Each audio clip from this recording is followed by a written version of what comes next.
Shalom Sobat Maestro, puji syukur kita dapat berjumpa lagi dengan saya Foni Manik STH. Sobat Maestro, mari kita persiapkan hati kita untuk sama-sama belajar dari kebenaran firman Tuhan yang diambil dari 1 Raja-Raja 19 ayat 4 sampai 8. Saya bacakan buat Sobat Maestro semua. 1 Raja-Raja 19 ayat 4 sampai 8. Tetapi ia sendiri masuk ke padang gurun sehari perjalanan jauhnya, lalu duduk di bawah sebuah pohon arar. Kemudian ia ingin mati, katanya, "Cukuplah itu sekarang ya Tuhan, ambillah nyawaku, sebab aku ini tidak lebih baik daripada nenek moyangku." Sesudah itu ia berbaring dan tidur di bawah pohon arar itu. Tetapi tiba-tiba seorang malaikat menyentuh dia, serta berkata kepadanya, "Bangunlah, makanlah." Ketika ia melihat sekitarnya, maka pada sebelah kepalanya ada roti bakar dan sebuah kendi berisi air. Lalu ia makan dan minum, kemudian berbaring pula. Tetapi malaikat Tuhan datang untuk kedua kalinya dan menyentuh dia serta berkata, "Bangunlah, makanlah, sebab kalau tidak perjalananmu nanti terlalu jauh bagimu." Maka bangunlah ia, lalu makan dan minum. Dan oleh kekuatan makanan itu ia berjalan 40 hari 40 malam lamanya sampai ke gunung Allah, yakni Gunung Horeb. Sobat Maestro, renungan firman Tuhan pada kesempatan ini saya beri tema burnout. Ini adalah sebuah kondisi di mana seseorang mengalami stres berat, putus asa, bahkan ada keinginan untuk mati. Burnout itu sendiri disebabkan karena seorang mengalami kelelahan secara fisik, lelah mental, dan lelah emosional yang terjadi secara bersamaan dalam diri seseorang. Dan siapa saja yang bisa mengalaminya? Semua orang bisa mengalami kondisi burnout ini. Semua orang tidak terkecuali. Bahkan Nabi besar Tuhan dalam bacaan kita tadi, yaitu Nabi Elia sekalipun. Siapa Nabi Elia? Seorang nabi besar Allah yang kita tahu dia melakukan banyak mujizat bagi Allah.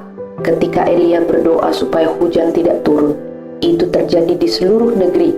Kekeringan melanda selama 3,5 tahun, sampai kemudian Elia berdoa meminta hujan, barulah hujan itu turun. Dan dalam pasal sebelumnya, bacaan kita tadi, diceritakan bahwa Nabi Elia ingin mengembalikan iman bangsa Israel kepada Allah yang sejati. Karena bangsa Israel banyak yang menyembah berhala. Bangsa Israel yang saat itu dipimpin oleh Raja Ahab dan memiliki ratu bernama Isabel. Dia ratu yang membuat Raja Ahab dan bangsa Israel menyembah kepada berhala.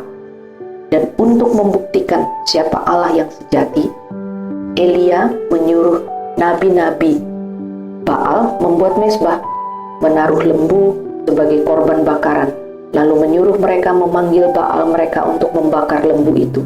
Namun tidak terjadi apa-apa. Kemudian ketika giliran Nabi Elia, ia tidak hanya menaruh lembu, namun menyiram lembu itu dengan 4 kendi besar berisi air. Dan Nabi Elia berdoa, dan api dari sorga menyambar korban bakaran itu. Hal tersebut menjadi bukti bahwa Allah Israel itulah Allah yang sejati. Lalu Elia menyembelih 450 nabi-nabi Baal. Dan mendengar itu, Raja Ahab menyampaikan kepada istrinya Ratu Isabel.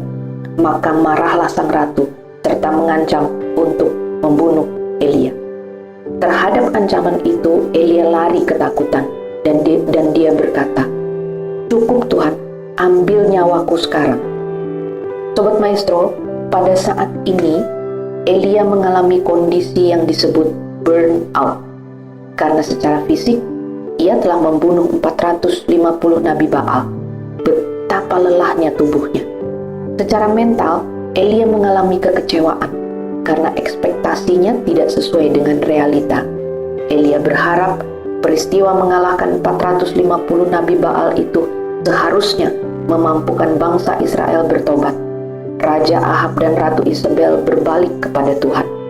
Tetapi realitanya justru mereka marah dan hendak membunuh Elia. Elia dirundung oleh perasaan gagal. Secara emosional, Nabi Elia merasa sendirian. dia merasa ditinggalkan sendiri menghadapi beban yang berat ini. Sobat Maestro, ketika tubuh kita lelah, mental kita lelah menghadapi persoalan hidup yang tidak ada habisnya, berseri bahkan, dan seringkali ketika fisik dan mental kita lelah, emosi kita lelah, orang merasa sendirian, bahkan tidak jarang merasa ditinggalkan Tuhan. Itulah kondisi burnout. Apakah Sobat Maestro pernah mengalaminya? Pada kesempatan ini kita mau sama-sama belajar bagaimana kita meresponi kondisi burnout. Yang pertama, ajari telinga kita, hati kita untuk mengingat kebaikan Tuhan. Ketika Elia fokus hanya kepada kemarahan dan ancaman Ratu Isabel, Elia lupa bagaimana dia telah melewati segala macam persoalan bersama-sama dengan Tuhan di masa-masa yang lalu. Bagaimana Tuhan selalu menolong dan menyertai Elia dan membuatnya menang. Dan betapa kita sering ketika kita diperhadapkan pada masalah, kita pun fokus hanya kepada masalah itu, sehingga terasa berat, tidak mampu mengatasinya. Maka ajari telinga kita, hati kita untuk mengingat bahwa kalau dulu Tuhan telah menolong aku, sekarang pun Tuhan akan menolong aku lagi. Yang kedua, belajarlah taat dan percaya.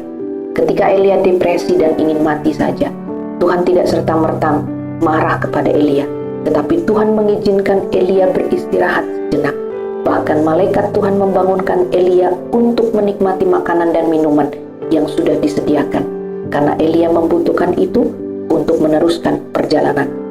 Sobat Maestro, tidur, istirahat adalah kondisi berserah, percaya, kondisi sedang tidak berjaga-jaga dengan kekuatan kita sendiri, berserah pada kedaulatan Tuhan.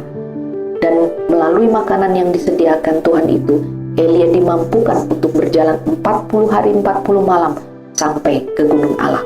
Tuhan tidak pernah meninggalkan Elia. Tuhan selalu ada bersama-sama dengan Elia. Bahkan Tuhan menyediakan yang Elia butuhkan. Demikian halnya dengan hidup kita. Ketika hidup kita tidak sesuai dengan apa yang kita harapkan, tidak sesuai dengan ekspektasi kita, tetaplah percaya bahwa hidup kita ada dalam kontrol perlindungan Tuhan. Tetaplah taat dan setia menjalani hidup sesuai dengan kehendak Tuhan. Kiranya Tuhan menolong kita semua. Mari kita berdoa. Terima kasih Tuhan Yesus buat semua kemurahan Tuhan yang telah dilimpahkan kepada kami, yang mengingatkan kepada kami bahwa Engkau adalah Allah yang peduli, yang berkarya di dalam kehidupan kami, yang menolong kami keluar dari setiap pergumulan, kesusahan kami di masa yang lalu, yang menolong kami keluar dari musim burnout kami, dan yang menuntut kami untuk menang.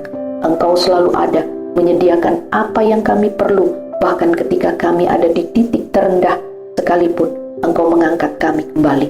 Terima kasih Tuhan, buat segala kemurahan Tuhan. Kami serahkan hidup kami dalam tuntunan, perlindungan, dan pemeliharaan Tuhan. Di dalam nama Tuhan Yesus Kristus, kami berdoa dan mengucap syukur. Amin. Tuhan Yesus memberkati. Shalom.